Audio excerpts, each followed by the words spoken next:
Yeah, anything else to add? Happy boy.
All right. Good evening, ladies and gentlemen. Welcome to the Coliseum.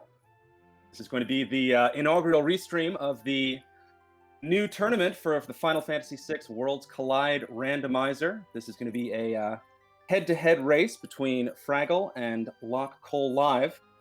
This stream is being brought to you by Asheron, the fantastic restreamer, Ceiling Cat, our fantastic tracker. I am Fantastodon, your mediocre commentator, and joining me will be Yakko Wacko in a bit. I had to step away for a second, but I'm here. Hello, nurse. Oh, fantastic! What are your thoughts on this inaugural race? Oh, this is definitely going to be interesting. I mean, you know, it's nothing too crazy. It's a basic, it's a straightforward flag set. You know, no gimmicks or anything like that. Yeah, something that I'm certainly excited to see. I think without having flags that are too wacky or unusual, it's going to be a great example of Worlds Collide execution from both of our runners.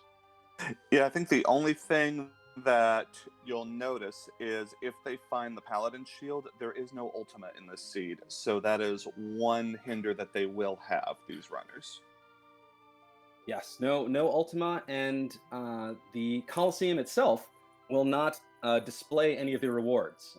There is a flag that you can set in the Worlds Collide randomizer to show some, all, or none of the possible rewards you can get in the in-game Coliseum by gambling goods. We will see none of those today, so it'll be interesting to see if either of our runners visit the Coliseum, when they do, and how much time they spend gambling. It's just going to be a case of just go with it. Exactly, just go. The classic 7-10 setup, no required dragons, and it looks like we are off. Starting up with Gao and Strago. That's the power couple you want to see in our very first race. Not the most common duo, but not exactly who you love to have at the beginning. Looks like Locke. Yes, Oh, sorry. What you were saying? I was saying, it looks like Locke is going to kick it off at the Returner's Hideout to get those freebies there. See if he can find something worthwhile. Yes, very, very common starter check. I will say Gao has a pretty decent setup. Throw and Sword Tech, two very strong commands. Sword Tech, I know I personally am a big fan of this command in the Worlds Collide randomizer. It's much stronger than it was in vanilla, or at least much faster than it was, which is very important for me. Oh, and an Illumina. Oh boy, yeah, we're just starting it right there, aren't we? And Strago can use it. Now, who definitely. would put the strongest sword in the game in a jar like that? Okay, who rolled this seed again?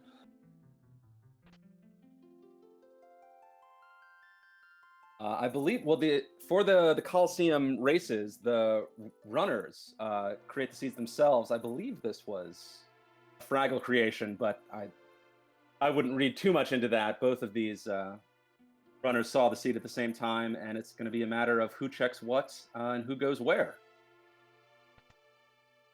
And it looks like with the Narsh check first, it looks like Fraggle has definitely got a good start there.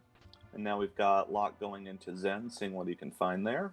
So we'll see if we can find out if that Thief check is an Esper or a dud. That is an expensive check. Meanwhile, Narsh is stacked in this seed. We had Illumina in a jar, and we had Minerva and a ribbon in what is that house called? The upper house, the wolf house, the chest house. Yeah, the something about that. We'll call it the thingy. Perfect. And also in the clock in Arvis's house, it was a stunner, which is a strong weapon for Shadow. And perfect for a Gauss start, the Narsh item shop also sells dried meat. Beautiful, and we got fire skeins and water edges in the weapon shops. So with that throw command, that's going to be a very good start for Fraggle.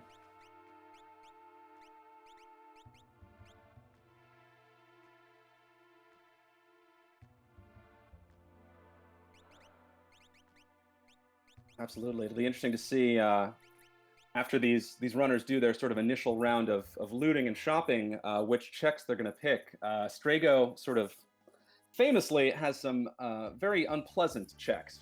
First of all, he doesn't have a lot of them, and they are among the most, if not difficult, certainly annoying in the game. I know I personally never want to go to Ebbott's Rock.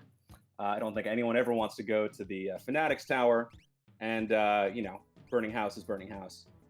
Okay, now tell us how you really feel. I'm the color commentator in this. I give the opinions. You can tell us what's really going on. I just give random pop culture obscure saga stuff. That works too. We do see our first check here. Fraggle heading out to the Veldt, feeding some dried meat to this merchant, and he will find first Magicite, Ragnarok. Oh, Ragnarok. Feeding dried meat to a merchant. Not the first time we'd see you do that in real life. Ragnarok, a very, very interesting Esper. It does have Flare on it, a powerful, if time-consuming spell. No stat boosts, but it does have the ability to turn enemies into items, which is maybe not very useful from an efficiency standpoint, but is sometimes very hilarious. And I saw South Figaro selling flame shields. Or, I'm sorry, that is Thamasa selling flame shields. We've got some more divergence going on. Fraggle's giving the Serpent Trench a look, which will give him some rando battles, while Locke is checking out Thamasa.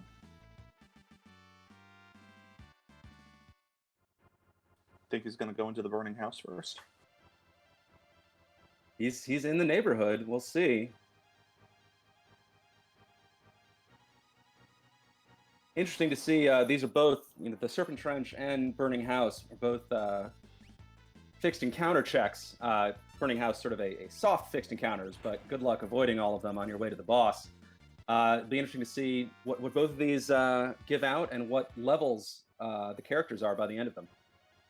That could be a big boost for some of these early checks.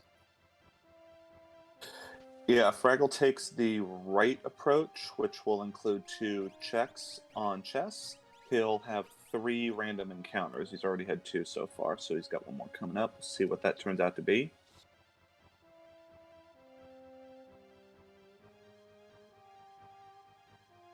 Meanwhile, it looks like Locke is just looking for more shopping.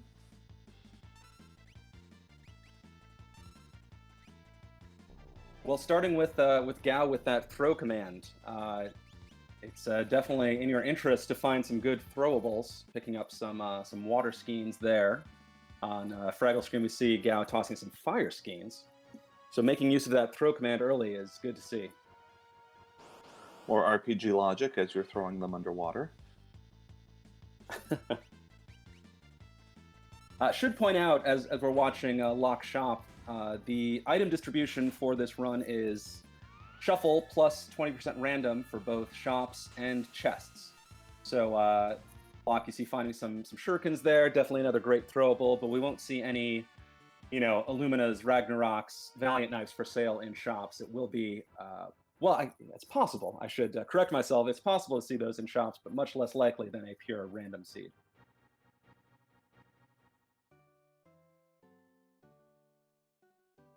And if by some chance we do find them, they'll be at a pretty penny, though, so it might take a little while to get those. Ooh, looks like Locke has found the Guardian in the Doomgaze check, and he's going to nope out of that quickly.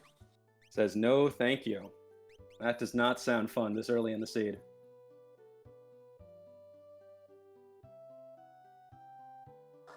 Yeah, you don't even have to bother doing the Search the Skies check. You can just find it on your own when you don't want it.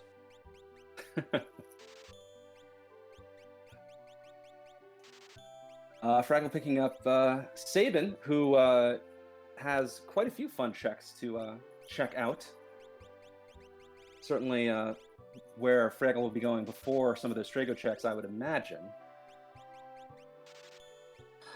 Yeah, Sabin and Terra, if you can actually start with those two, that is probably the most open world you'll have, as they both have 5 checks in the world. Well, Terra is best girl. We all know that. Terra's the GOAT. Everyone knows that.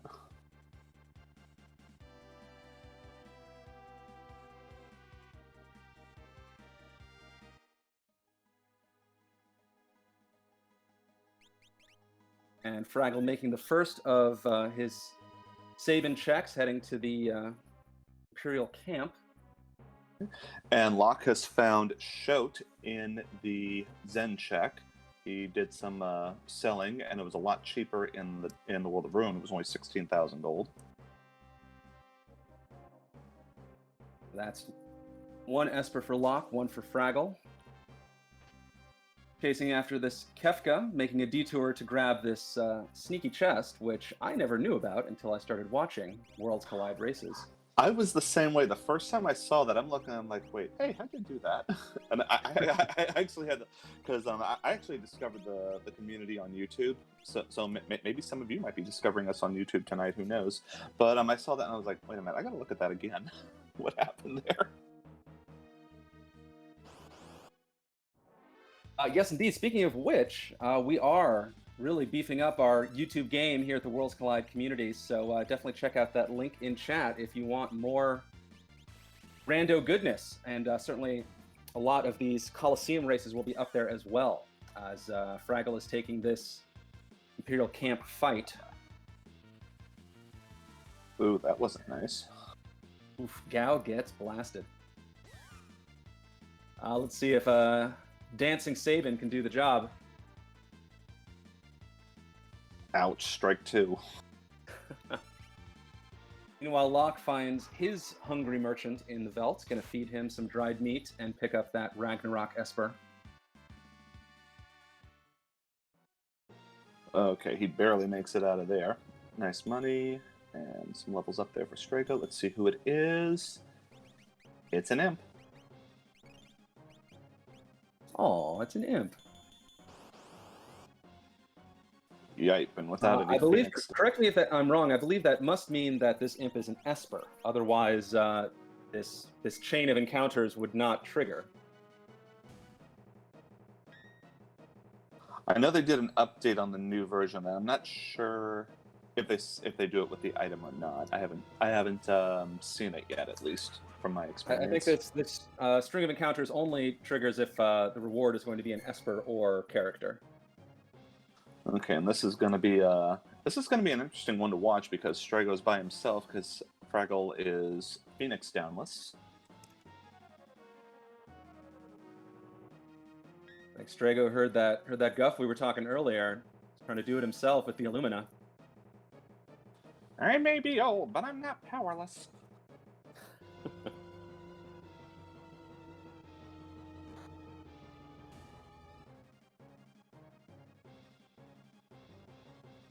Meanwhile, Locke is on his way to finding Sabin as he's going through Crescent Lake now, and he's gonna do some more RPG logic here.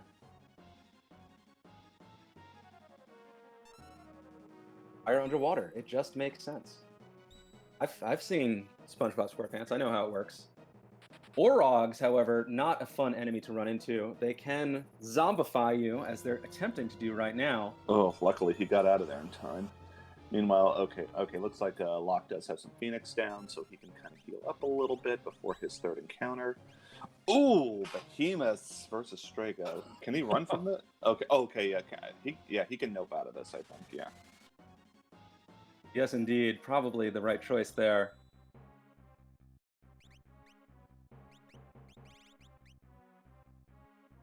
And it is Zone Seek. Anything good on it? +2 magic power, Fire 2 and Meteor, not too shabby.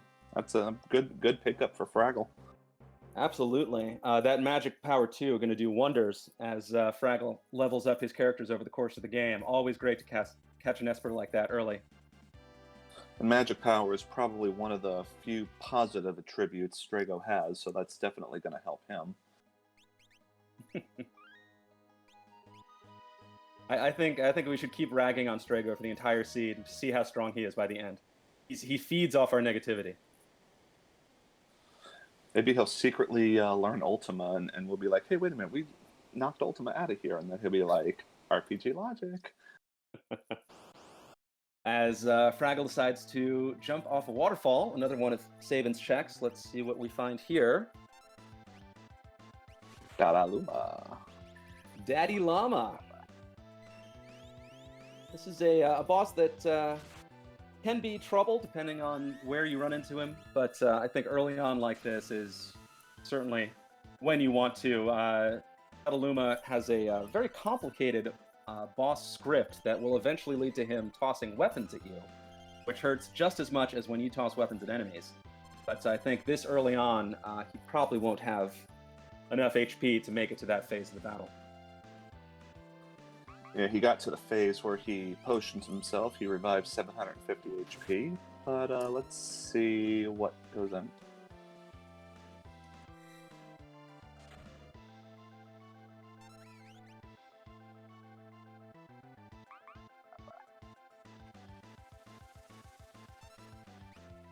Hope we made it to the next part where the Iron Fists appear.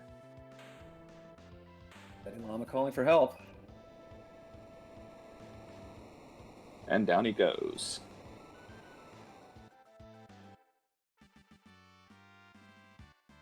Meanwhile, Locke out of the trench, I'm sure happy to find Sabin, and I expect we'll see some Sabin checks in the near future, starting with the collapsing house of Sen.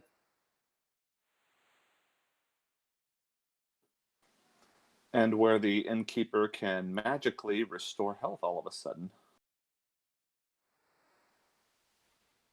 RPG logic. Don't stress it. I mean, Right. For example, we have a ghost holding up a house.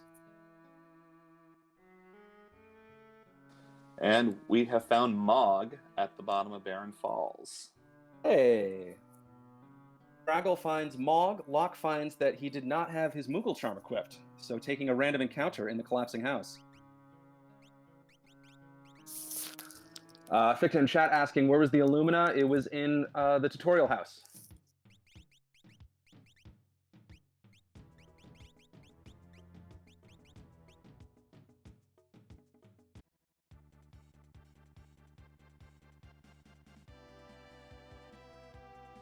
Used a few extra grinding in the Zen house here.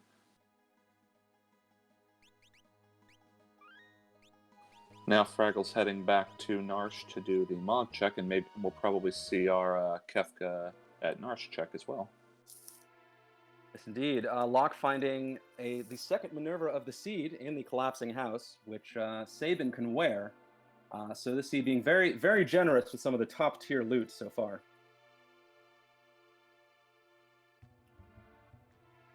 Yeah, Minerva definitely one of those busted armors in the game.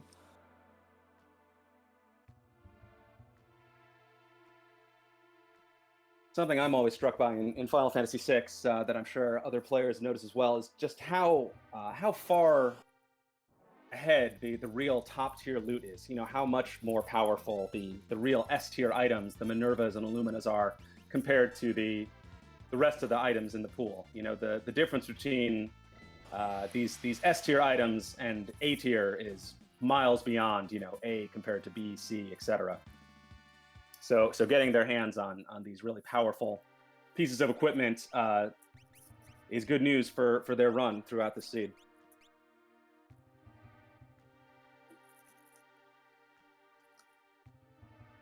Yeah, for those who don't know, what are the Shockmog. big things?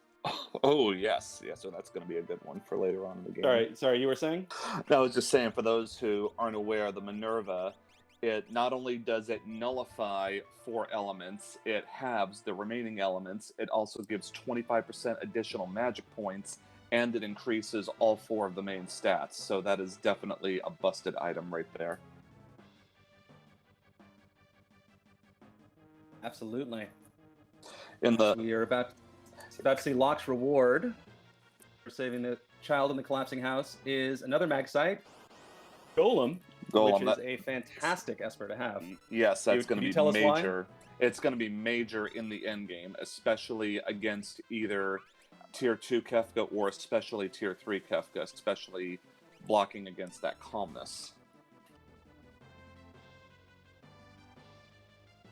Yes, not the best spells and no stat boost, but a Golem is a Golem. It does block all physical damage up to, I believe, the HP of the person who casts it. And that obviously has a ton of uses, most notably of which would be against Sleep and Girl in the final battle, blocking the insta-death spell Calmness. Having Calmness protection is something you always want to keep in the back of your mind as you're running through a seed, and Golem checks that box for you. And another Esper that could do that is Fenrir. If we see that, then you got double protection. Then you can just put one of them against Tier 2, against hit.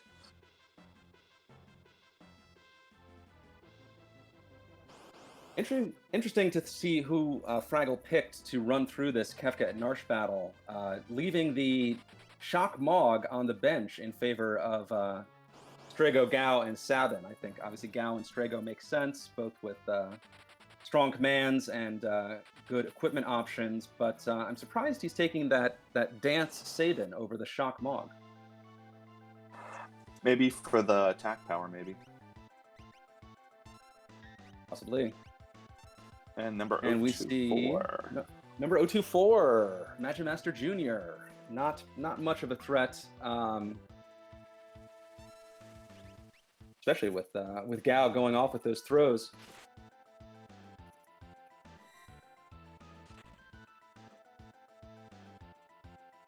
Yeah, this should definitely be an easy round here. Even if he does do the wall change, this will just... Okay, and the overflow miss, so that even made it better.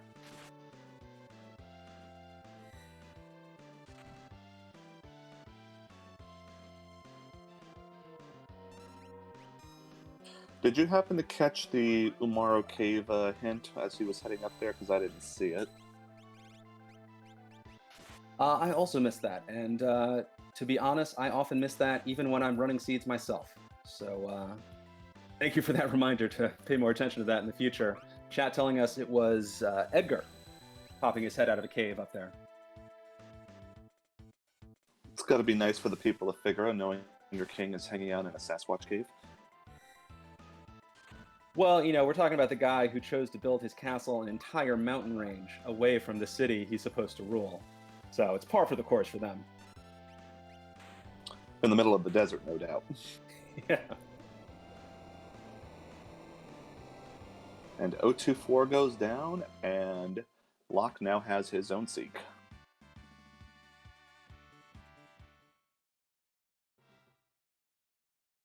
Yes, indeed. Very happy to see that Zone Seek with the combination of spells and magic power 2. Fraggle finding Unicorn. his own Magicite, Unicorn. And I believe is about to do this Mog check as well.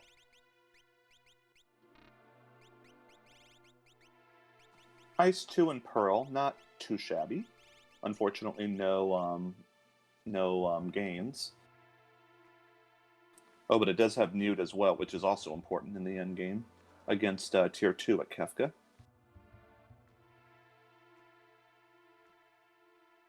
Very true. And I know I personally am always happy to see some level 2 spells early on in Seeds. I always feel like that's really when, that's sort of the first kind of tier of power level when you're running a Seed, is when you find the ability to cast level 2 and of course later on level 3 spells. So getting that Ice and Fire online, it's just, you know, eases your mind. Wait, who has Fire 3 on there on Locke's side? I didn't catch that. Does Sabin have natural magic? Oh, I think it was Strago that passed it, so I guess Strago has natural magic. No, that's Sabin popping off Fire 3s. Oh, both of them did that. Okay, that's interesting. Okay, you know what? That might have been on an Esper, so... Well, must have been.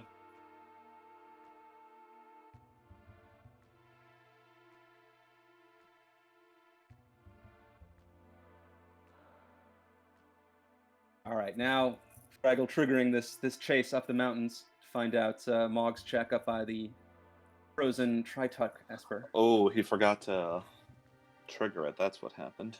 Yep. Oh, and there's King Edgar peeking his head out.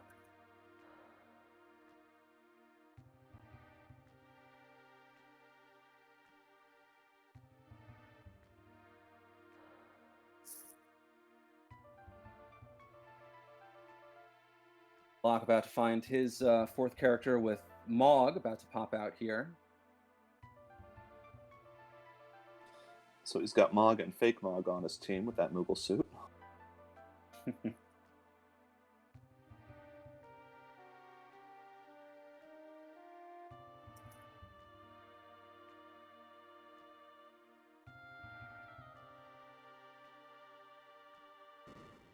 Fraggle about to be faced with a choice: save this poor imp or Ooh, the tempting. Thunder Shield. Tempting, A tempting. harder choice than usual, but in the end, really no choice at all. Especially when you can get that item later on anyway. As soon as they find Terra, is it Terra or is it? Actually, No, no. the Terra check is the World of Ruin Narsh. I apologize for that. Terra check is Welk. Yeah, he got actually. Well, speaking of Terra, he got Daddy Terra Modwin there. Excellent.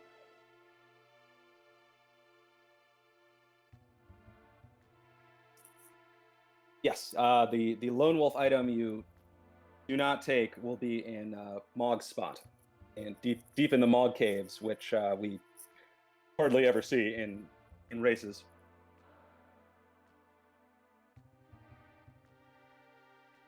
Just kind of depends on the item. I think in one of my races it was Marvel Shoes, and I think the next thing I did was I just went right in there and got all the treasure. You know, I think Marble Shoes may be the best relic that I never use. There are so many, similar to sort of top tier items, there are some really top tier relics, and Marble Shoes is sort of a, I would say, S- tier. It is a fantastic relic that is just slightly less fantastic than some of the others you might prefer. I tend to use it all the time because it's like 3 relics in one. It's Running Shoes, the Cure Ring, and the Pod Bracelet in one relic. That is very true. I mean, again, it is one of the best relics in the game. But not quite the best. Meanwhile, Fraggle taking encounters. Wants to stomp some frogs before running into the Vargath spot. as Locke is making their way up the Narsh cliffs, sees Edgar doing a little pose, and did trigger the Lone Wolf cutscene, so he'll be able to knock out both of these checks if he so chooses. Yeah, as long as you're up there and you've got the levels, might as well.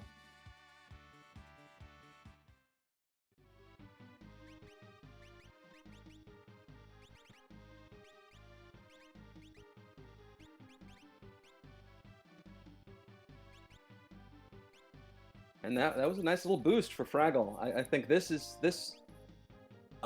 sort of area of the seed, when you're about 8 checks deep with 4 characters, 4 espers.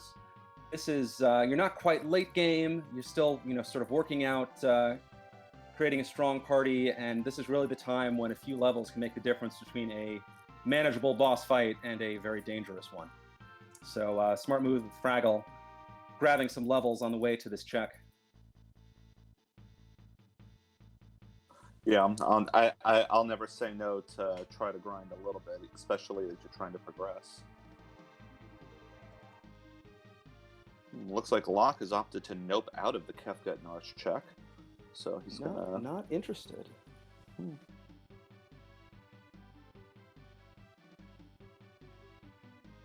Maybe if it was Terra, he might have done something, but I guess maybe for an Esper, he probably figures he can get those elsewhere, because he's already halfway there. Very true, and with several save-in checks left to go, as Fraggle is taking on one of these checks right now with the tunnel armor. Sabin doing his, is that the water rondo? I don't remember what the dance is called. Yeah, that's the water rondo. Yeah. He was checking the. Actually, in the randomizer, if you go into the dance, you can see what the attacks are, and that's a quick takedown on the tunnel armor there. Yeah, good night tunnel armor. I think Locke just is about to become satisfied with what he finds in here. And I'm sure Fraggle is very satisfied with what he just found. It's the goat. Yay! Best girl Terra. All right. Yes, Locke finding his Illumina sword. Fraggle finding, like you said, the goat. Terra with really just everything you want in a character. Some fantastic checks. Some very profitable checks. The sealed cave being just oodles of loot and no boss to worry about. Her set of equipment is fantastic. She can wear those Minervas. She can swing those Illuminas. High stats, great hair. I mean, she's the total package. There she is, Miss America, or Miss Narsh. Even has a great music theme. No weaknesses there. Yeah, pretty much her low status, her stamina, but that's something that can easily be taken care of. Stamina also one of those stats that kind of don't really matter in FF6. Locke about to hop on a train, though, see what the Phantom train is holding. This can be a very convenient check because you see the reward right at the beginning and then can make the decision of whether or not you want to run through the whole train sequence. And it's going to be Kieran, and I guess he decided to nope out on that one. Says no thank you, not worth it.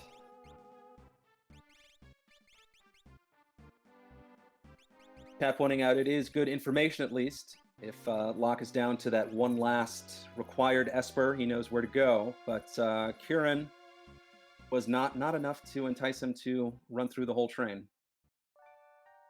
Especially because you never know who's going to be at the end there. I remember I was doing a practice seed, and I went through the whole train, and I find Magimaster at the end.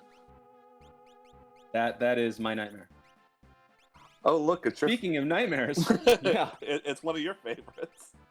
Locke trapped in a burning house, facing off against lethal weapons. Could be worse. Could be the sequel.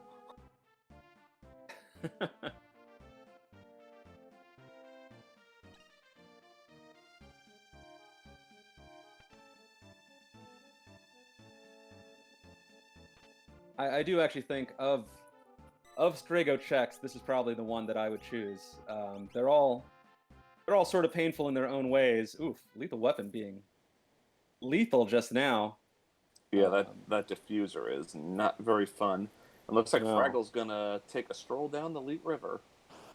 Yeah, both these runners making moves towards the checks that require fixed encounters. Obviously, they've both done the Serpent Trench already. Locke now in a burning house. Fraggle on a raft on a river. It's like I said a little bit earlier. This is probably the time that you want to get some levels. You know, these partiers are still not at end game strength. They're not at end game equipment loadouts. So this is the time when some of the bosses can hit a little harder than you'd like. And squeaking out an extra level or two can really help out in your run.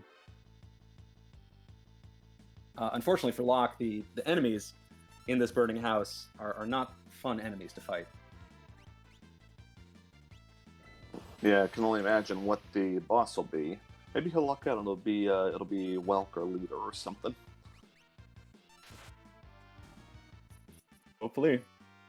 And there are always 4 Ultroses hiding out there to brighten your day. Don't tease the octopus, kids.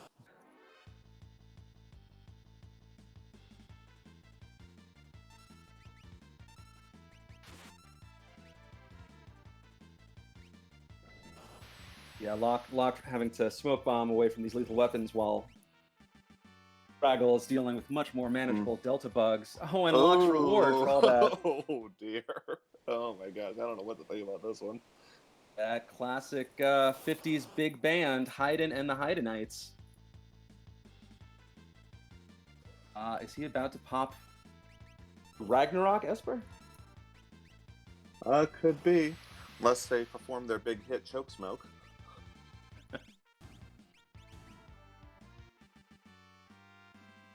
Oh no, it was just a tease, dropping fire 3s. Probably a better choice.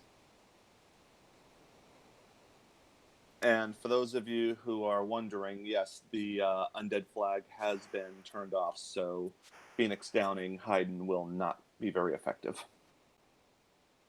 No easy out from this height. This may be the cruelest burning house I've seen in a while. With just those very lethal weapons, and then a very lethal boss at the end of it.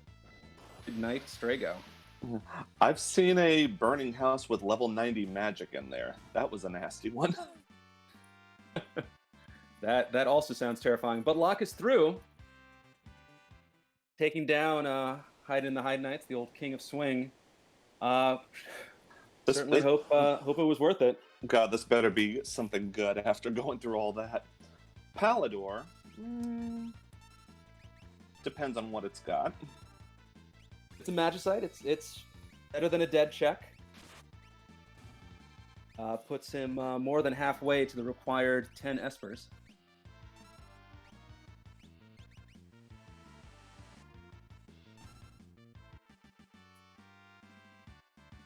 Guess we haven't seen what's on it yet, but that'll probably... I mean, if that's got something like one of the 3 spells, that would be major help there.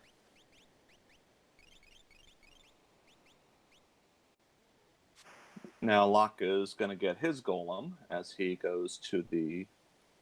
Oh no, he already got golem. Oh, he already did this. Perhaps there was something in the shop he saw and liked. Oh, okay. Oh, it's Fraggle that hasn't done the Zen house yet. Correct.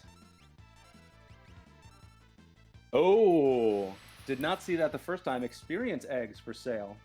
Happy Easter. Yes, indeed. That's a pretty nice shop. We've got experience eggs, earrings, Atlas armlets. Definitely worth going back to.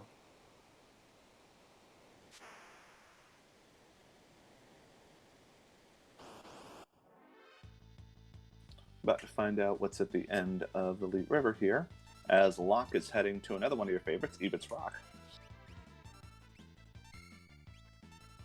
This is a check that is less painful than it appears. It's just so frustrating, for me at least, just the randomization of where you show up and where you're teleported. And it's actually much better in this newer version of the randomizer where the hungry chest doesn't talk so much, which I greatly appreciate. But not a. It's more taxing emotionally than it is on your time. Yes, yeah, especially if you keep going to the chest. And right now he's only at 12 pieces of coral. Now he's at 17. The magic number, I believe, is 22. We've got to get to here. 22. Yep. That puts As him at 18. Fraggle is fighting a floating flame eater on this river. More lovely RPG logic. Of course, the river boss will be a giant ball of fire. He's got the Ice 2s to handle this. Obviously, the bomb's already gone, and Flame Eater now gone. So a very painless fight for Fraggle.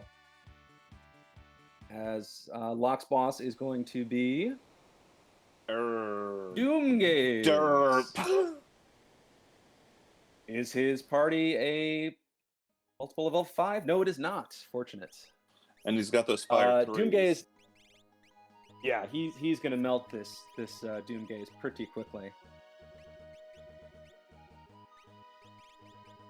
And it looks like Seraphim was the reward at Leet River, and that's got a strength +1 on it.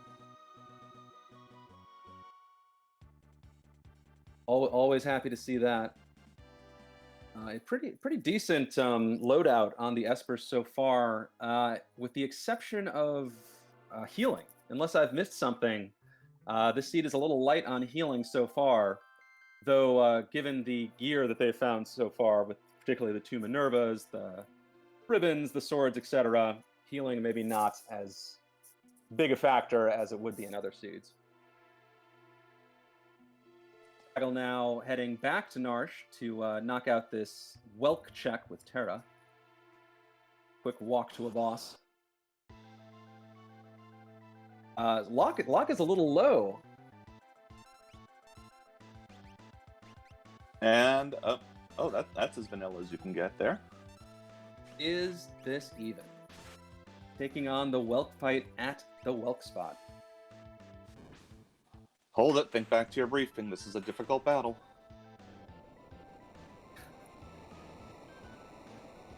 This fight is so hard, you actually had to have a briefing before coming into this cave. It was so hard that it lasted a full sip of water from me. In and out, there and gone. Meanwhile, Doomgaze also taken out thanks to that shock from Mog. The reward being the Ifrit Esper. Yep, and another stamina boost there. I went quick, I couldn't see what the spells were, and it looks like Ebit's Rock was a dead check as it's just a flame shield. Ouch.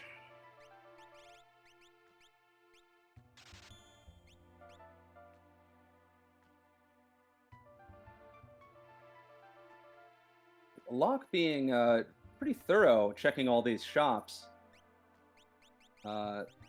which may be slowing him down a bit. I mean, there's certainly more gear you want before finishing the game, but they've had a pretty decent loadout so far. Hopefully these checks are paying out and won't slow him down too much.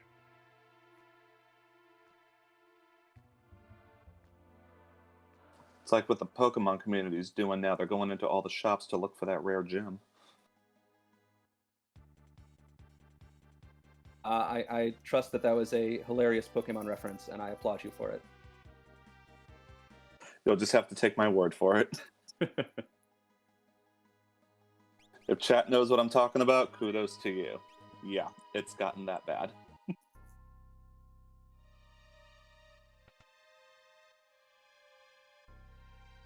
Locke taking a peek in the Fanatic's tower, sees it is not a character, flies away. Meanwhile, Fraggle is about to get his loot on, checking out probably one of the densest, if not the most dense, treasure spot in the game with this Imperial base and then the sealed cave behind it. So pretty tame chests so far. Nothing too exciting. Well, you got the gem box. That's pretty good. And as I say that, a gem box pops out. I'll never say no to a free gem box. No, particularly with some of these offensive spells that they've found, slapping a basically X magic on a character of your choice is very, very enticing. Now imagine if they find an Esper with quick on it. Well, then you get into all sorts of quick shenanigans, and all bets are off. That's a hello nurse right there.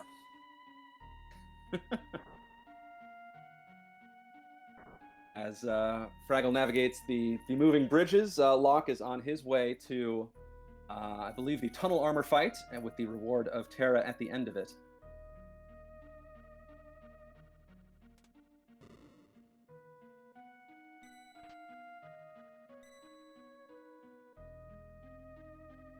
Skipped one chest to go for an empty chest. It is always interesting to me to see how the racers choose to loot the sealed cave.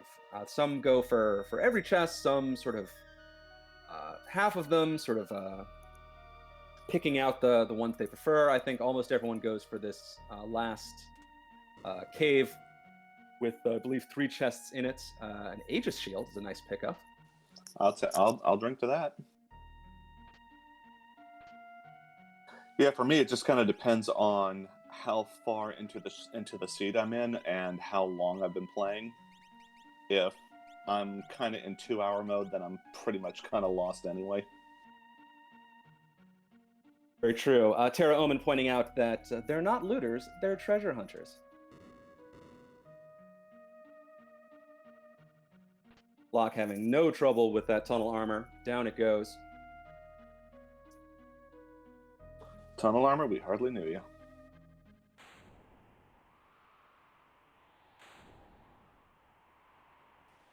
And, oh, we got Cyan at the end of the sealed cave.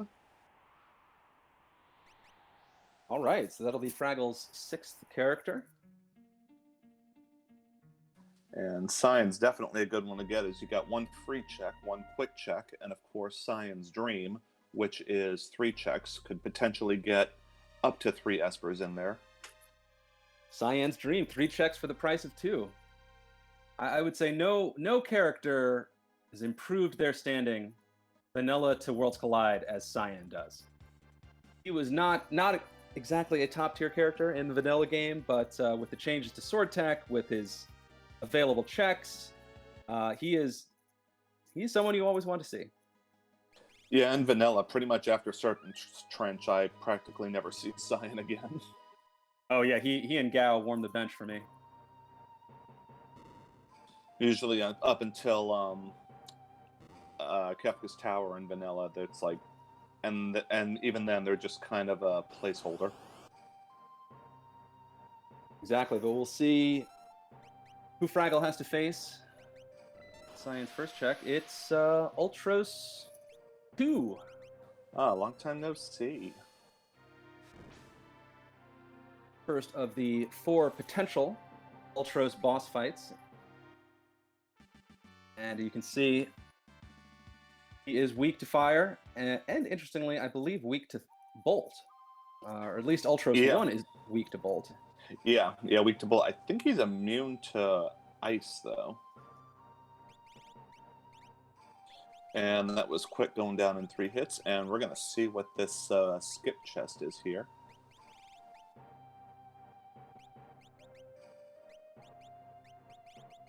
That is a HP plus 100% Simon for Fraggle. That's a stat bonus you always want to see. Meanwhile, I missed the check that Locke was going for, but you're right. It was just a Moogle Charm, unfortunately. Oof. But yeah, looks like Locke is going to full clear these chests, living up to his name as a treasure hunter.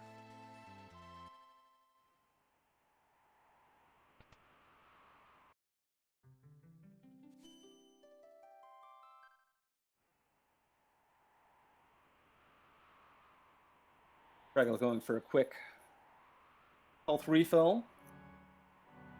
This is probably... Oh no, is he going to the Tritok check?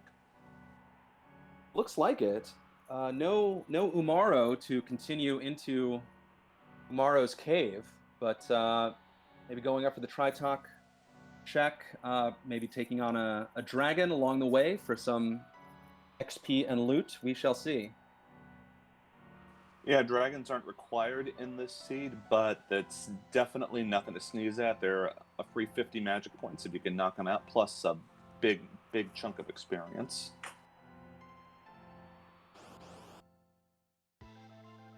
And all the dragons do reward you with a vanilla item they would drop, and then another item from I think the top tier item pool. Oh, and it's the white dragon. Not the best dragon, but definitely not the worst dragon.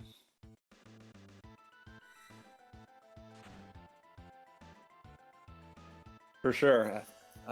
No one ever wants to see the dirt dragon, but white dragon should be pretty manageable. Just don't cast Pearl on it.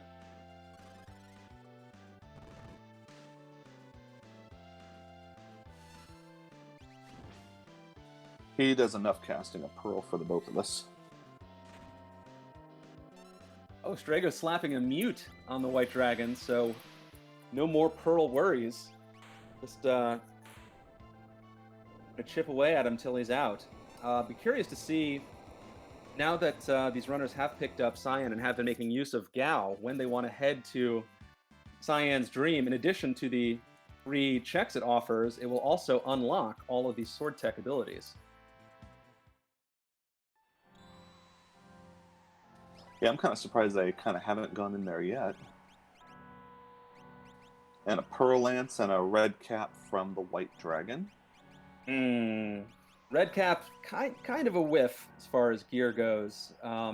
Helmets in Final Fantasy VI are probably the least effective pieces of equipment. There's no Minerva equivalent for helmets. Red Cap is one of the best of the bunch, but you were really hoping for, when offering a Genji glove, a top-tier sword, something like that.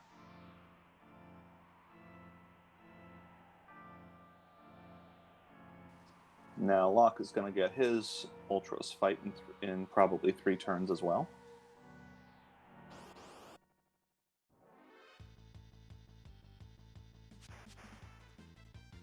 Yeah, but both of these runners have very powerful parties at this point. That Ultros immediately runs away, and Fraggle gets to take 5 as he runs into the Piranhas. Oh, fun. This is one of those where I guess a lot of people have different strategies for. Yes, well, this is a timed battle, so you can chew through these Piranha waves as much as you want, but the boss Piranha will not show up until a number between, I think, 30 and 90 seconds has elapsed. What are some of the strategies you normally see on the Piranha battle? Do you see if they kill more Piranhas, does that mean more experience? Ooh, that is a great question. I wish I knew the answer to that. My go-to is always leave one up and then wait 1 minute. But perhaps chat can chime in with some real expert Piranha strats. Yeah, frozen fish. I like that. Black wolf, yes.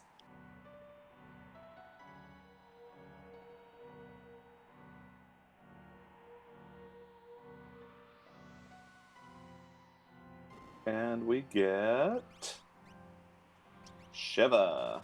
That's number 8 for Fraggle, I believe. Yes, indeed.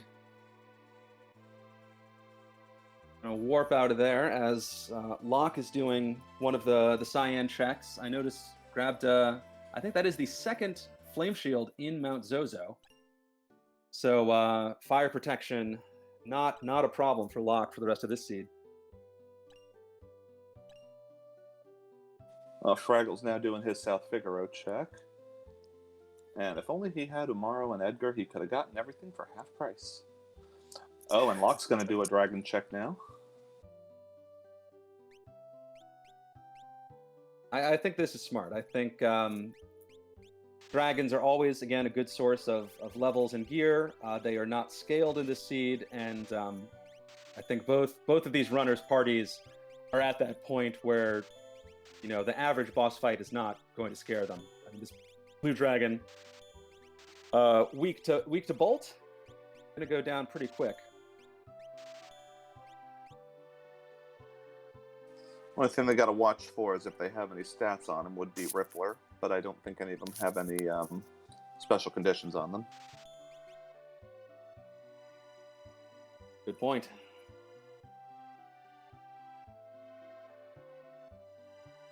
Fraggle stocking up on some green berets, which will do a slight HP boost if you eclipse them.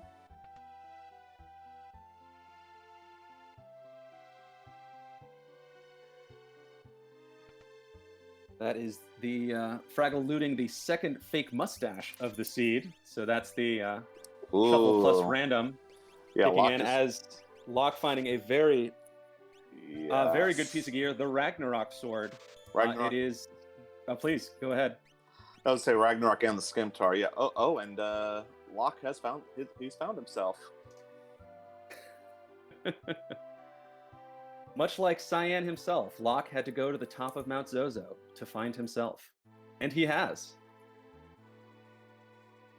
Sounds like something you hear on a drama when one of the characters' contract expires.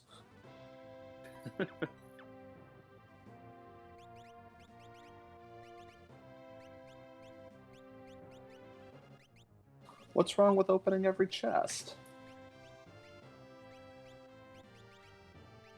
With that, Locke, the character, Locke the runner, is now up to the required 7 characters. Just needs 3 more espers for go mode. And he's taken advantage of the first check right now, heading right back to Narsh. So we're going to see what's in the weapon shop, and we'll see how many battles it will take to get the cursed shield. Black Wolf in chat making a very good point. Every chest that you don't open has an Illumina in it.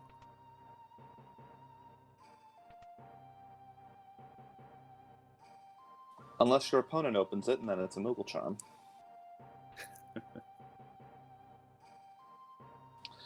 And unfortunately, that was a dead check there, but 2 good items there. I think it was a Genji helmet and a Pearl Lance were the options.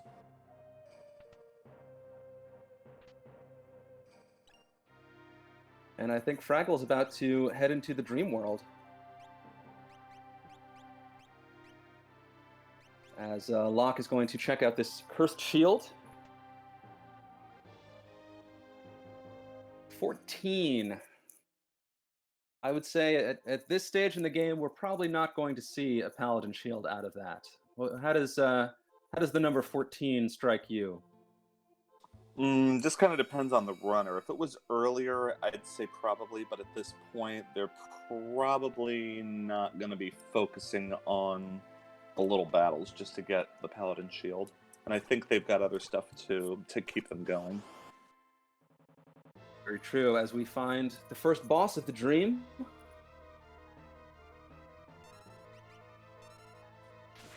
Who ordered the spicy chicken? I don't know. I think Uber Eats just showed up. Our first statue in the wild is Poltergeist. Well, that is a great way to start any battle. That big Illumina proc from Terra. Oh yeah, not too shabby there. While they're cutting this thing up, I better go get my barbecue sauce out. That better go quick. As Locke is entering the dream, we're going to have dueling dreams. Ooh, more spicy chicken coming. All right. I got to get some more sauce. That was a spicy 2,500 damage Flare Star on Mog, on Fraggle's Mog. Both Mog and Strago and Mog suit now down. Mog and fake Mog. And that Quadra Slice not doing much to Poltergeist's armor. Gonna have to. I was gonna say have to rely on Terra for this, but Terra is now down. Fraggle's now in a bit of trouble. It's coming down to the Super Ball. Come on, get it. Ouch. We'll see what happens. Gao's still up. I would keep chucking everything you can at this point. Hey, Locke, meanwhile, now entering the poltergeist fight. Sorry, you were saying? I was saying, if you got to use it, might as well. It might be interesting to see what happens from here.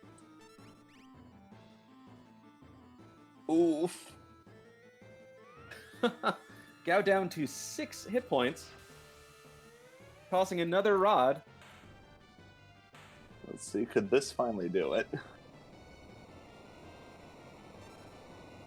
Wow, and Gao gets it done. Nice. Single-digit health. Nice. That's a nice screenshot right there. Yeah, he's got to feel good about that one. That was very, very touch and go. But pulls out the win, learns a bunch of spells to go with it. A nice bonus. And gets another hat for his troubles. Cat Hood, of course, arguably the best hat in the game. Definitely, top 2 or 3. So could be worse, but it is not the Esper that he's looking for at this stage of the game.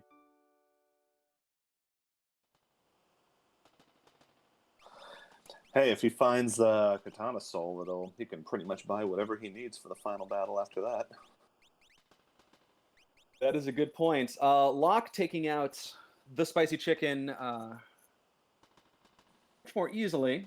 Again, learning a few spells. Going to grab their Cat Hood, and this dueling dream sequences continue. All right, we might get a high five here sooner or later. Well, we did see it's an imp, so it is not a character in here. That is true, which is good news for Locke. And not awful news for Fraggle. I don't think anyone's checked Auction House yet, unless I missed it. No auction house checks, no Coliseum checks in this Coliseum race. Locke's still looting, finding a jewel ring for his troubles. It should be maybe a requirement for this seed that you have to do something in the Coliseum, because this is the Coliseum tournament. I was actually thinking about that earlier. The Worlds Collide community is still obviously growing and changing, and great things have been done so far, and great things are going to happen in the future. But we really have a chance to kind of I was trying to think of a clever way to say it, but to make up some memes. So I was thinking, what does seed validation mean in a Worlds Collide seed? And maybe in the Coliseum races, it means going to the Coliseum. Could be. But I'm open to suggestions from chat and anyone else. Oh, these two are neck and neck in the dream right now.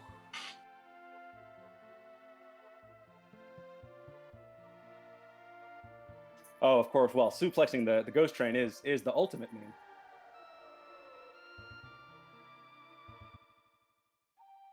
I'm a big fan of the hidden chest right at the top of Kefka's Tower. I feel like that's a good validation chest. I'm also interested to see these runners are so close right now in this particular sequence. It'll be interesting to compare how they deal with whoever this boss is going to be. It'll be a good example of sort of the strengths and the way they've both built their parties. I've got a better question regarding opening that hidden chest before Poltergeist. Who doesn't do that? Well, I don't, because I first learned about it like a week ago. But of course, now I always do. And and it was a Yeti torturing Cyan in his sleep. Wouldn't be the first time. With all the fire magic, fire power that both these runners have at their disposal, this will not be a very long battle.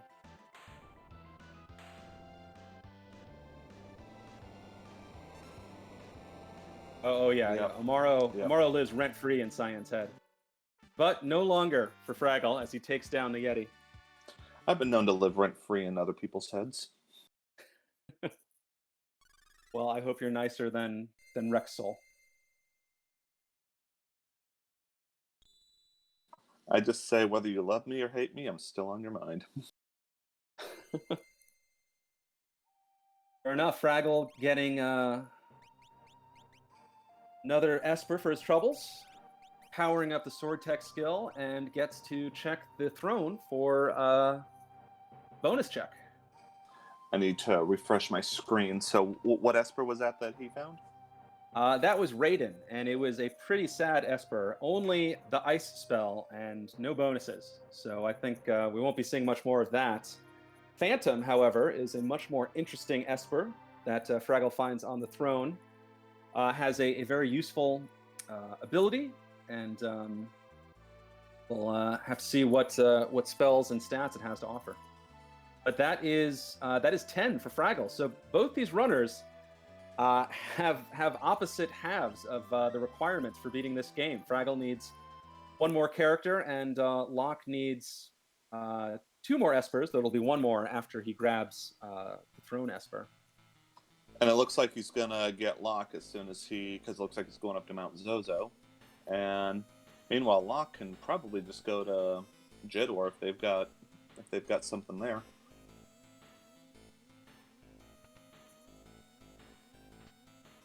Yeah, we'll see how this goes. We are quickly approaching the end game of this seed. So Fraggle still checking some boxes. So it's so hard not to loot. So for his sake, he should have checked that other chest up there that held the flame shield rather than the crystal helm, as Locke is heading to the vanilla tunnel armor spot.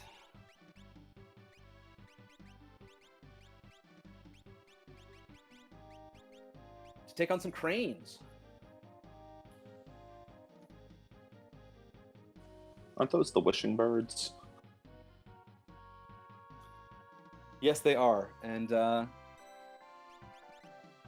see what Locke's wish is. It seems to be he's wishing for a whole lot of damage.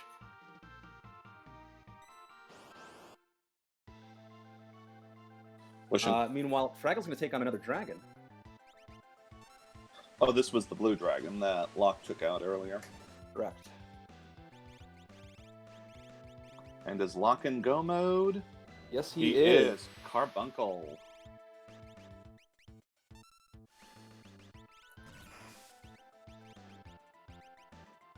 Another HP booster, though a little late in the game for that to have too much of an effect. But yeah, Locke, good to go. Let's see if they head straight into the tower. It is entirely possible that we might have a sub 130 finish here. Looks like he's gonna stock up before he heads in there. At this loaded Sen shop.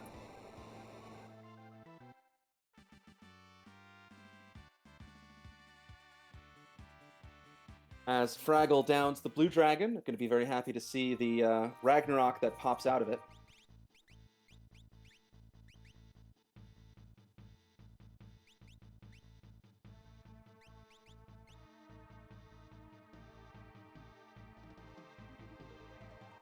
Locke doing this last little spate of selling off. Certainly gonna grab some earrings. Another experience egg. Wants to get that HP up as high as possible for the final battle. As Fraggle finds Locke at the top of Mount Zozo, that is his 7th character, and he is now in go mode. I'll be interesting to see who actually gets to the tower first. I think it might be Locke at this point, because it looks like he's already heading in there. And ladies and gentlemen, we have a race. Yes, indeed. At 1:05, 20-ish, Locke is diving into Kefka's tower. Fraggle does have to sit through the Mount Zozo cutscene, and then we'll see where he goes next.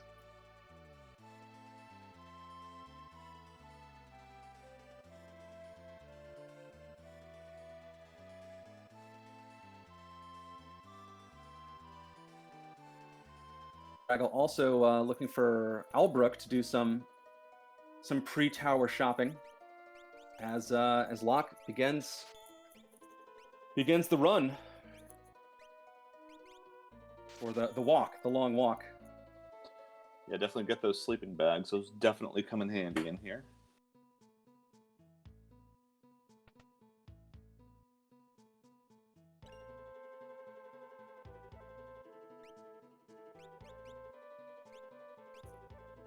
Something interesting I've noticed is one of the beauties of Worlds Collide, as I see it, is the great opportunities for divergence, both in routing and in how you build your party. But interestingly enough, both these runners have basically identical parties. So there's not going to be a lot separating the two when they get to the final battle in terms of tactics and abilities. All right, we start with Demon Pasta here, the tentacles. This is one of those battles where the Marvel Shoes definitely comes in handy, because if you have that or the running shoes equipped, the C's will not work on the character. That is true, yes. Tentacles can only grasp characters that are slow. Case in point, nabbing the poisoned Locke right there.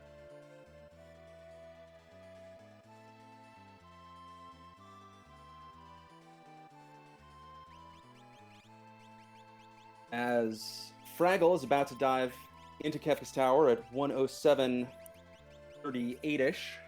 So about 2 minutes behind. We'll see if he can shorten that separation, or if Locke can move further ahead. But it's going to be a very, very close finish for this seed.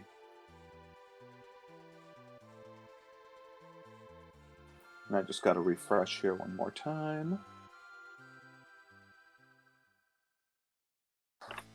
By the way, I don't know if you mentioned, the winner of this race will actually face the winner of Dipwood and Nth, which will be taking place tomorrow evening.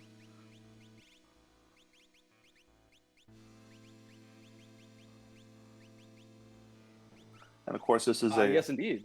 Please tell us more about the Coliseum. Oh yes, this is the first of the Worlds Collide Coliseum tournament. This is a double loss elimination. We've got 32 racers. I'll be probably getting clobbered tomorrow night, so you can come see that at 9 o'clock. The winner of this race will battle the winner of Dipwood and Nth, and that race will take place tomorrow at 7 tentatively. And whoever doesn't win this race will go into the second bracket and will face whoever is the runner-up tomorrow, and that'll be a do-or-die situation for those two runners. Yeah, it's going to be very, very exciting to watch this tournament play out. The sort of head-to-head double elimination format is, I feel like, more common among like fighting games. You don't see it a lot in RPG randomizers. So I think it's very cool that we have this style of tournament. You're not racing against a whole pool of competitors. It's just head-to-head. Can you be faster than your competition that day? And even though it's not Swiss, it's not a one and done. You still got another shot to still take down the whole tournament. You could lose in the first round and still end up being the big winner. That is very true. Yeah, everyone gets a second life in this tournament. I think we call that an extra life in the video game world.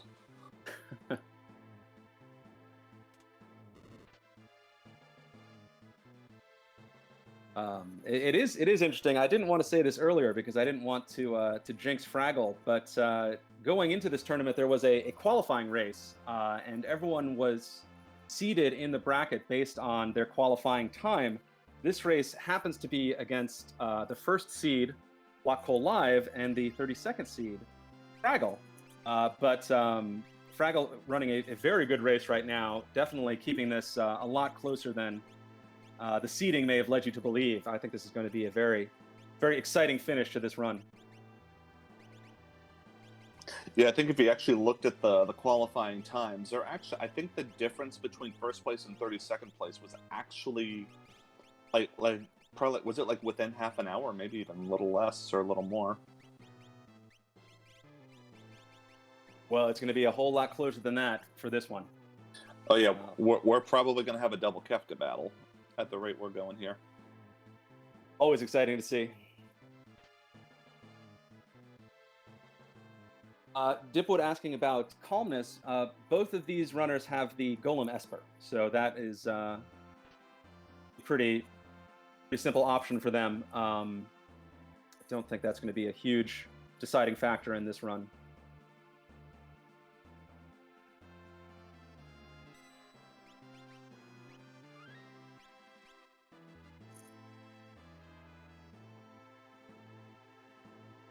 About to take on these tentacles, and Locke is making his way to these 3 switches, about to take on the final gauntlet of boss fights before the final battle.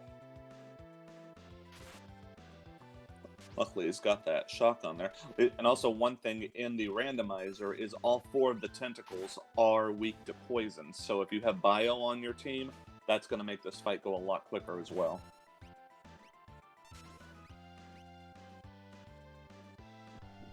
A correction from our excellent tracker, Ceiling Cat. Locke is the only one with the Golem Esper, because that came out of the collapsing house, which Fraggle did not check. Fraggle did not check that. Yeah, I just noticed that on my notes here.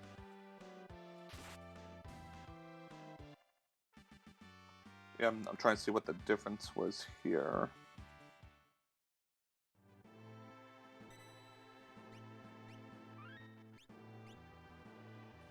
Did Locke get Ifrit? Were you? Ifrit was from the Tritalk spot. Locke did not check that spot. Okay, so that's the main difference here, was checking the house. It could be a factor, but then again, other things have happened. Yes, indeed. Running into Narapa, not the world's most challenging boss here. Gonna soak up some time casting Condemned, but I imagine this throwing gal will take it down pretty quickly, which he does. Meanwhile, Fraggle still checking dragons.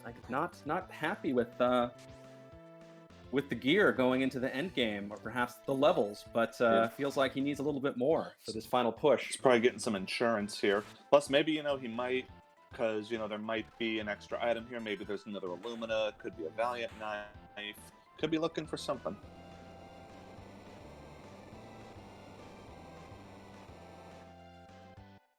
Yeah, and as quick as you blink, that dragon goes down. So we'll see what Fraggle gets out of it. But this is putting him a little bit further behind, as Locke is taking his second crew to the Vanilla Guardian spot. Blah, another cat hood. Unfortunately, that was unfortunately nothing to write home about. Yeah, running into Inferno. Inferno, no joke. This is a tower boss in the tower. Those arms can put out a hurt, physical damage. Inferno can also delta hit you for what's called petrification. So we'll see how Locke deals with this. Strago is down. Well, Mog has the gem box and bolt too, so if he can get enough damage on there, then that'll... Oh, and just as I say that, there down he goes. That'll do it. I don't even got to talk anymore. They can just do it for themselves.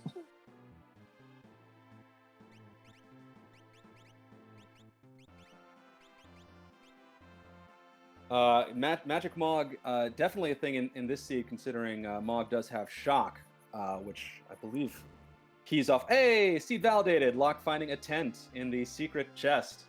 Really appreciate that. And runs into Funbaba. Wow, Funbaba's back.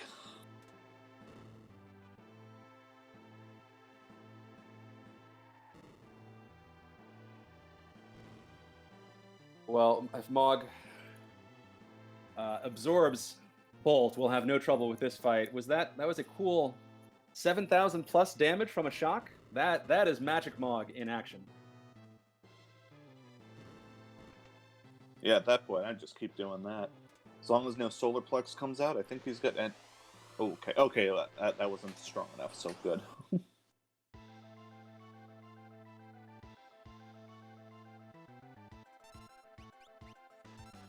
Yeah, this Moogle has been fed magic power this whole run, and it's all coming to fruition now.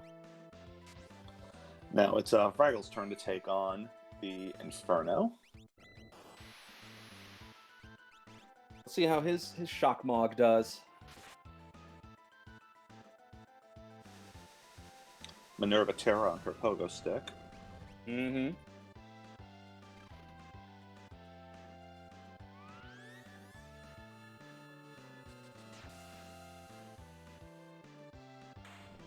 Oh yeah. Getting that Pearl proc off of the jump. Locke taking down another statue.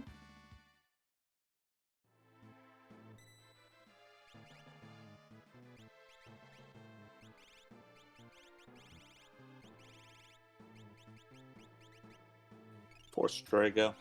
He's probably won't be going into the final battle there. Well, Strago, he put in his time at the start of the seed. He was, at least for Fraggle, he was the first Illumina user, and Ooh. oh my goodness! Oh my goddess! No, that's not what you want to see, especially if it's Group 1. This is going to be a challenge for Locke. These bosses have been no joke. Inferno is a challenge. Funbaba can be a challenge, though probably not for these runners. Yeah. But Goddess can be a very, very annoying boss. Leader, this is not. No leader sightings this seed.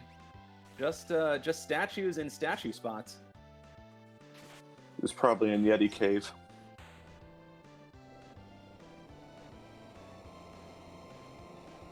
That'd be a good call. Funbaba down for Fraggle as Terra is up in the air for Locke, about to come down with the Pearl Lance. And I think Goddess absorbs Pearl, so we don't want that triggering on this one. No, but a good way to avoid some of Goddess's more annoying moves is just to be up in the air. Especially that overcast.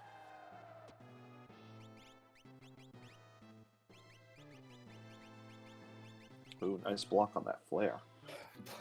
Blocking the flare. It's a sigh of relief for that.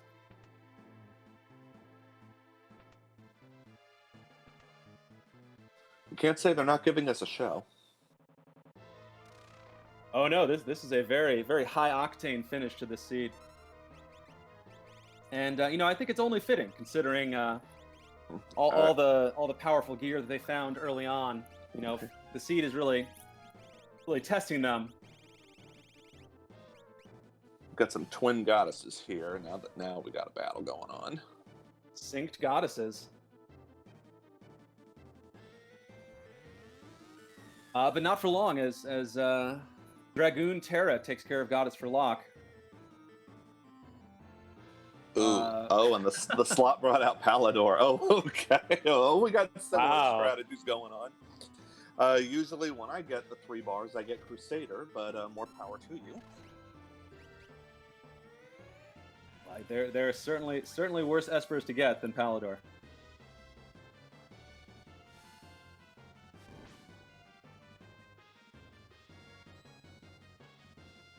Ouch, Cyan Good goes night, down Cyan. There.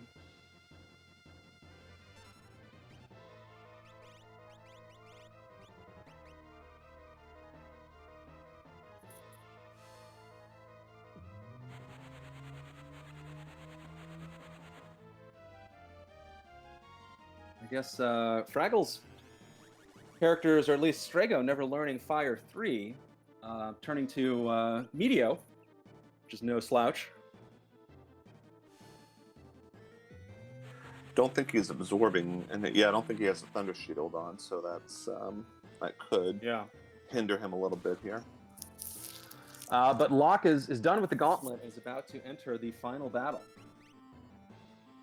And I think Fraggle still has another group to run to the end after this fight. Yeah, I think is it I group believe he 2? has not taken on Narapa yet.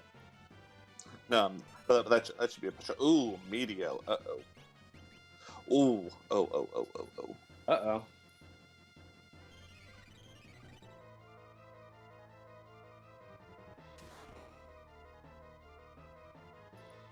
Popping that X potion immediately. I think smart play from Fraggle. This is the time when you want to use those items. Yes, exactly. This is do or die right here. As Locke has started the final fight. That was 121-43.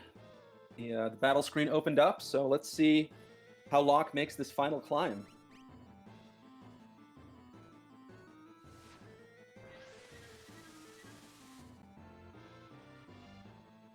Did he kill the arm on that cleave there? Indeed he did. Oh, and here comes the overcast. Fraggle has 20 seconds to finish off this goddess. Doing about as much damage per meteor as Dragoon Terra was doing per jump. Per individual jump, not total Dragonhorn damage. So we'll see if he can get this done. Oh, he's got Meanwhile, that now. Locke's Shock Mog is just doing bonkers damage.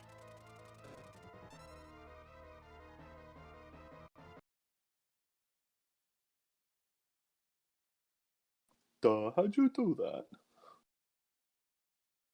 Oh shoot! And Oh, no. no. And he has wiped there, unfortunately.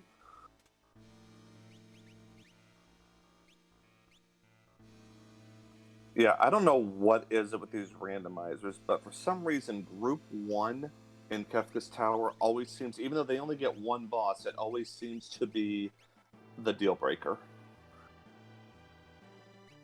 Well, I'm sure that must be why. You know, the AI knows.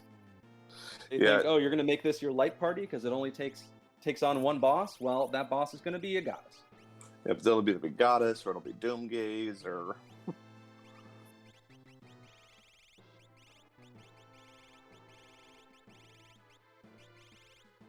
That is unfortunate. Meanwhile, Locke taking on Phase 2, cleaving... what's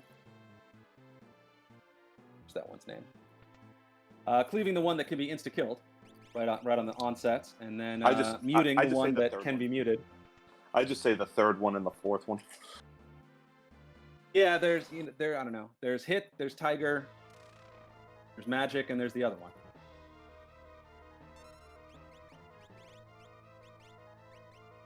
All right, Fraggle, round 2 with the goddess. Let's see how that goes. As right. Dragoon Terra dropping the Pearl procs. All right, come on, Fraggle, you got this. Tools, thank you, Javinator. Tools is the other one. Magic, Tools, Hit, Tiger.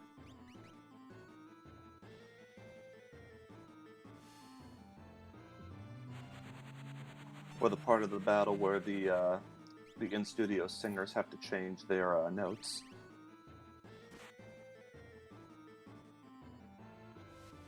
Yeah, right. How can we create a mnemonic device for that? Hit tigers with magic tools. I was looking at something like that. Magic tools hit tigers?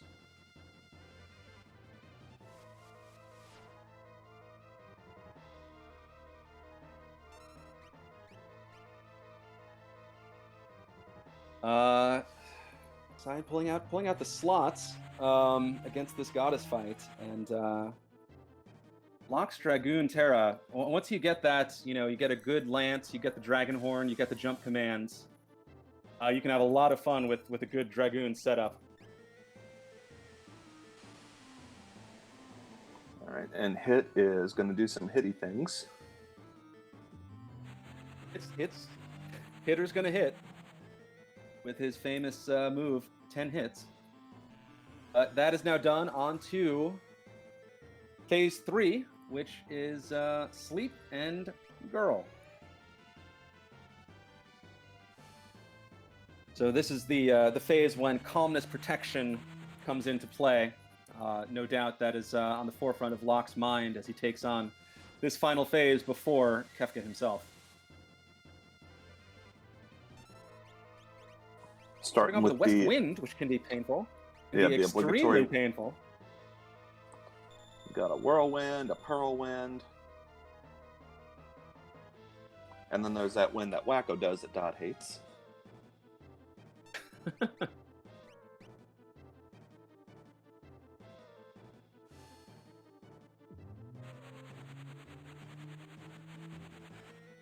And 2 hits. Locke making use of fire absorption healing. Very, very cool.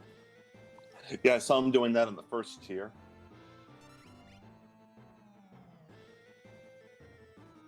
Always fun seeing some unorthodox healing styles like that. Sort of unfortunate that Locke never found the Merton spell, which obviously does fire, wind damage to the entire screen. That would have been a killer there, especially in this fight right here. Absolutely. Meanwhile, on Fraggle's screen, obviously got a better setup for this second fight. Has Strago absorbing bolt magic now and continue to cast these meteor spells. So the countdown is getting close. We'll see if he can pull it off this time.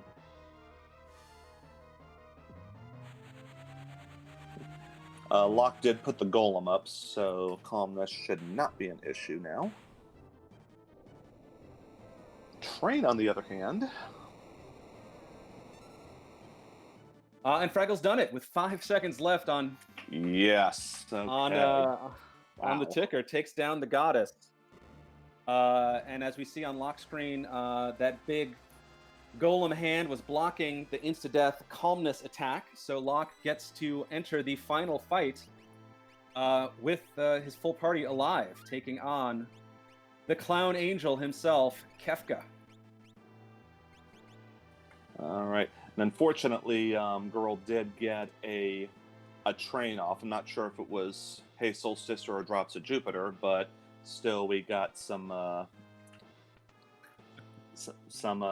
hurt on these characters here. Yes, may have some statuses to deal with.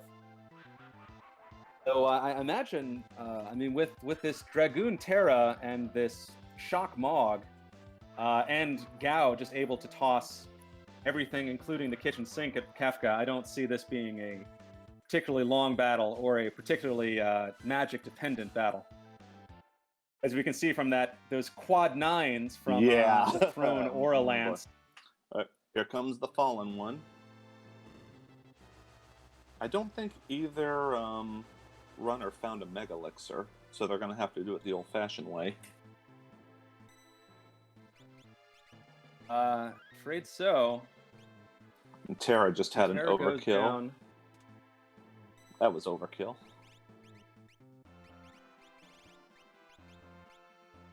But now Kefka going into his sort of charging up for the Goner attack means no counters to worry about. Now is the time to get that damage out there.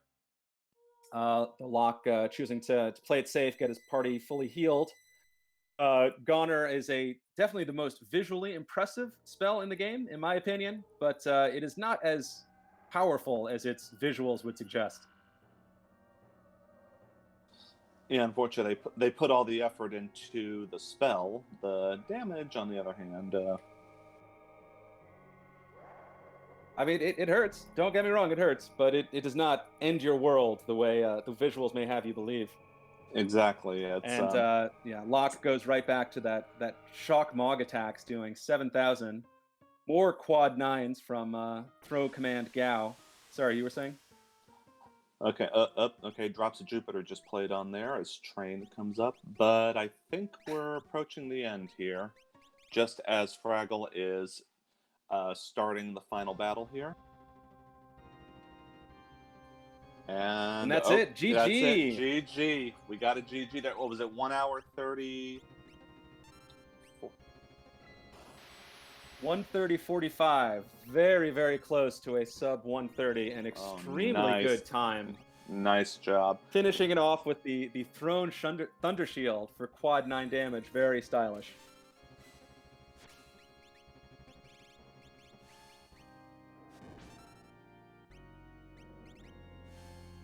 I will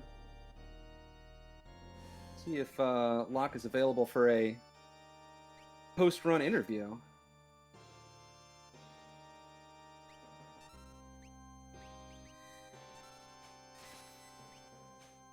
While you're doing that, I'll keep an eye on Fraggle here.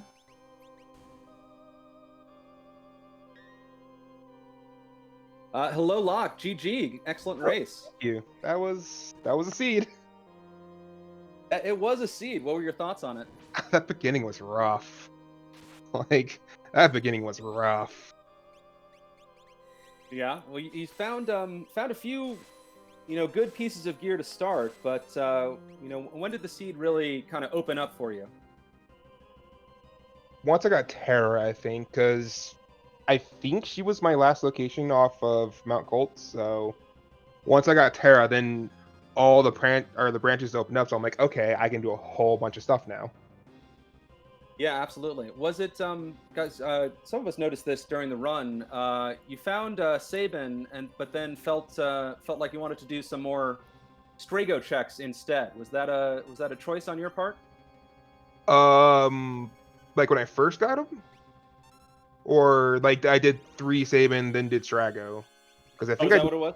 Yeah, because I did the quick Sabin ones of Collapsing House, the Barren Falls, and the third one, Imperial Camp.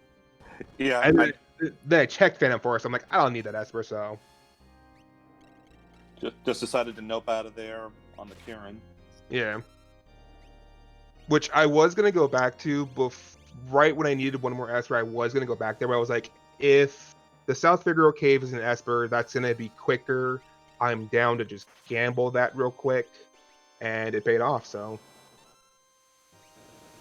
In worst case scenario, you won't say no to another character. pretty much. You definitely had a very impressive Mog by the end there. That was some very, very serious shock damage coming out of that Mog. Yes. Right? Just slap the Magic Power 2 on him, keep it on there, keep him on him forever. Not just that, but especially on that final battle with Gao, just throwing quad 9s like turn after turn. Yeah, because I figured I was looking for a Strength Esper to put on Gao, but I figure there's Experience Eggs in the shop. I know throws based on, level plus vigor or something like that, times the bat power. Something to do with level and strength. So I was like, just level him up. Make him like level 70, he'll hit quad 9s later on, so. Was there any part of the seed where you were worried about losing time or falling behind? Were there any, kind of dark spots for you? The collapsing house with every single lethal weapon ever. God, that was rough. I wasn't expecting lethal weapon like that. Just immediately diffuser, nearly kill my party. I'm like, I have a way to heal, right? Like Sabin can just walk through this eventually. Yeah, and then your reward for slogging through was that Haydn fight. Yeah, I'm glad I had Fire 3 for that one. Because I had like nothing else at that point.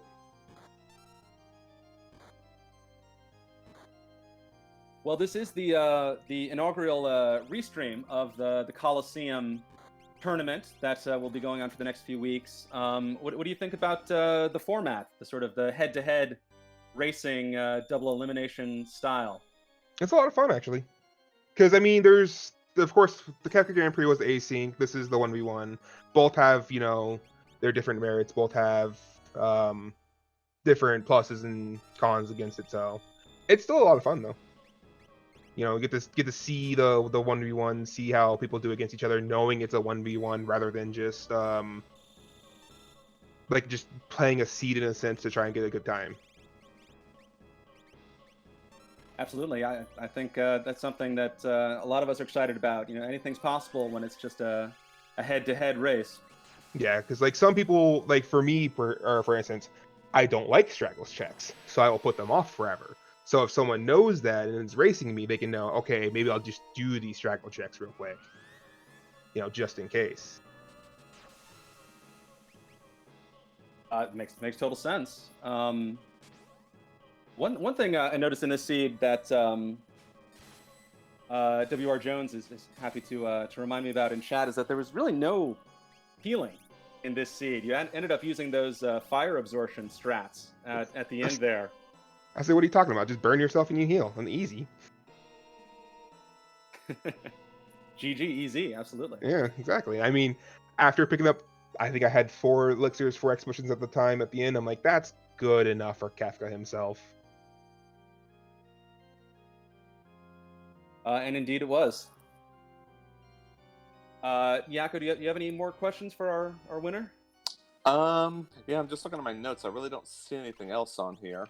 Well, so what are you thinking going into the future rounds with the? I'm not sure. Well, I'm not sure what they're going to do with the flag sets, but what's your thoughts going into the next round?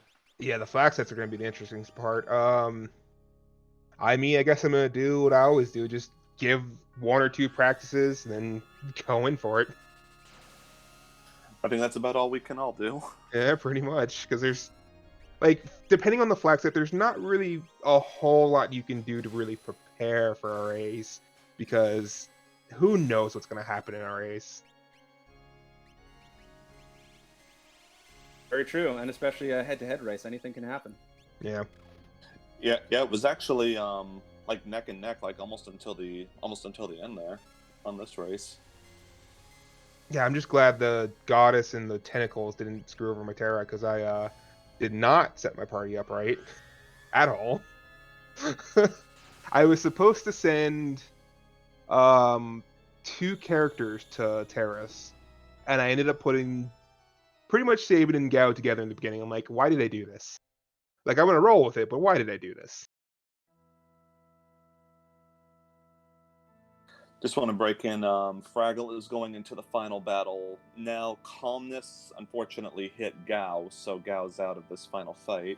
That was actually one main difference, was that you went to the collapsing house in Zen, whereas Fraggle didn't. So that was definitely a major play there. Ooh, yeah, that golem's really nice for Calmness. Yes, indeed. As Kefka descends for Fraggle, Locke, do you have any more thoughts on this seed? Any final words? I like throw. Throw good. Throw everything at everyone. It's probably what carried me through this, because throw is real good. Indeed it is. Fraggle, unfortunately, losing his thrower as he takes on Kefka.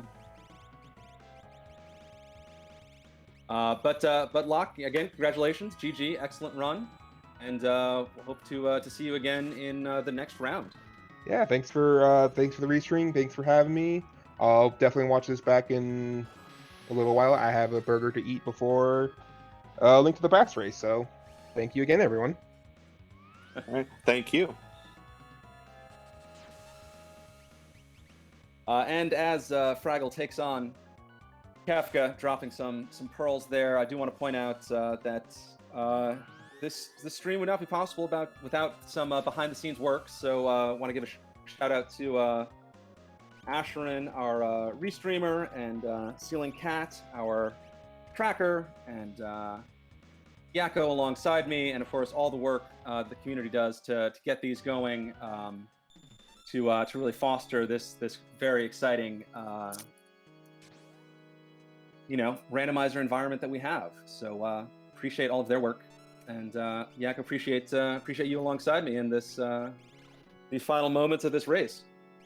Yeah, thank you for having me, and yes, thank you to Asher and Ceiling Cat. Thank you to you as well. And especially thank you to everyone who has been tuning in and watching. That's I'd say definitely a major factor there. Without the audience, we don't have a show. That's a very good point. And GG Fraggle, Kefka is down. They it's like final time of 1:40:33. So a extremely respectable time in a very, very well run race by Fraggle. It's very nice, very nice.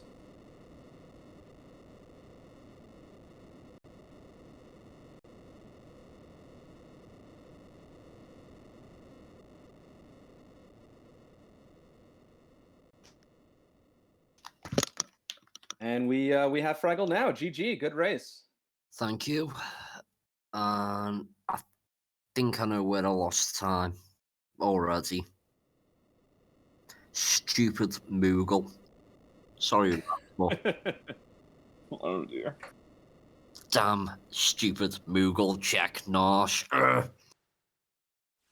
You know, we've all been there, Yep. forgetting a particular trigger to unlock a check. Oh yes. Yeah, you just don't want to do it against Locke, of all people, though, because, well, the guy's a machine. And we So have well Fraggle now. played, GG, Locke. good race. Can't wait to watch the VOD back of this one. Yeah, going into Kefka's tower, you were actually only behind by about 2 minutes, so it was actually very close. Unfortunately, that goddess was just being goddessy. Yeah, if it would have been the Mog party, I would have plowed through Goddess, no problem. But because it wasn't, you work with what you've got, and it's rando and races. These things happen. Disappointed to lose, but yeah, what can you do, eh? Well, fortunately, this is a double elimination tournament, so your tournament life is not over. True. And you know, it was much closer than some of the pundits said at the beginning, with the number 1 seed against the number 32 seed. Did that play into your mind? Well, the way I looked at it is I already have 1 victory over Locke, and that was in week 8 of the KGP, which was on a restream. So I was just thinking, I've beat Locke before. I reckon I can do this. But yeah, If you do it once, you can do it again. Exactly. And I mean, stranger things have happened. I mean, Zelf has willingly done Burning House before.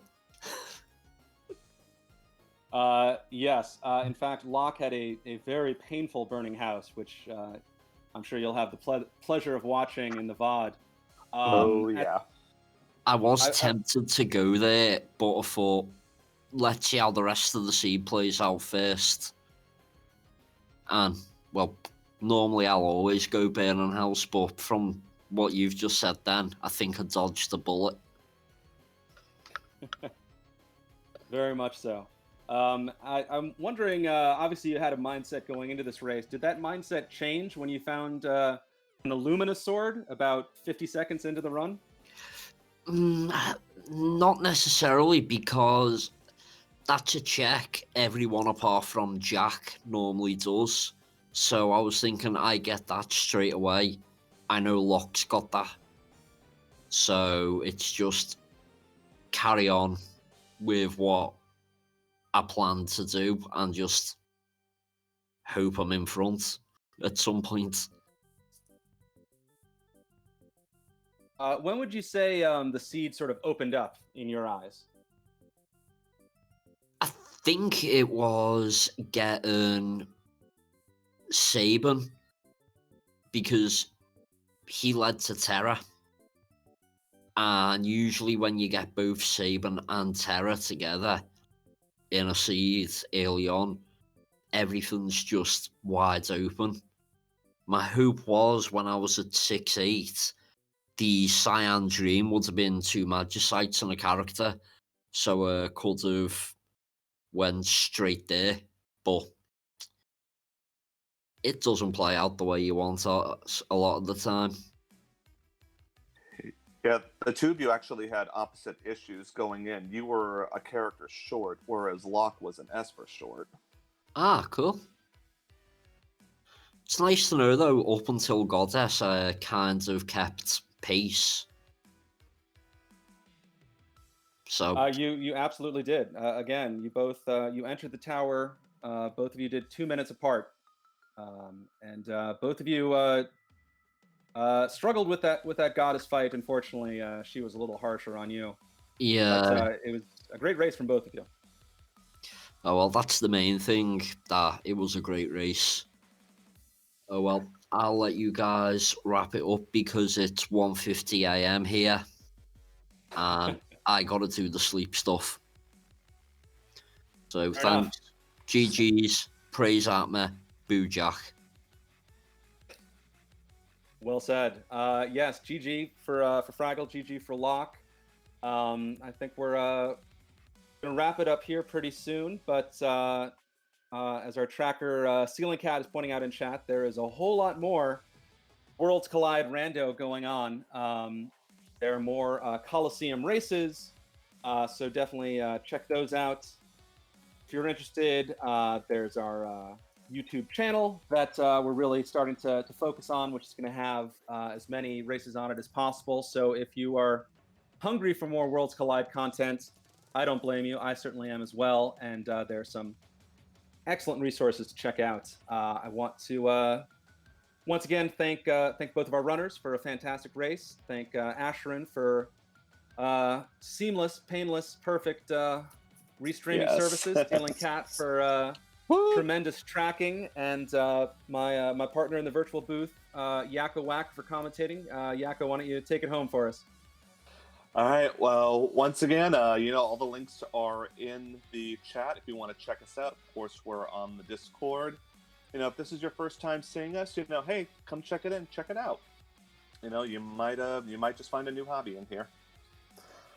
But yeah, for Fantastodon, for Asherin, for Ceiling Cat, this is Yakko Wacko. GG to both of our runners. Wishing all of you a happy and safe night.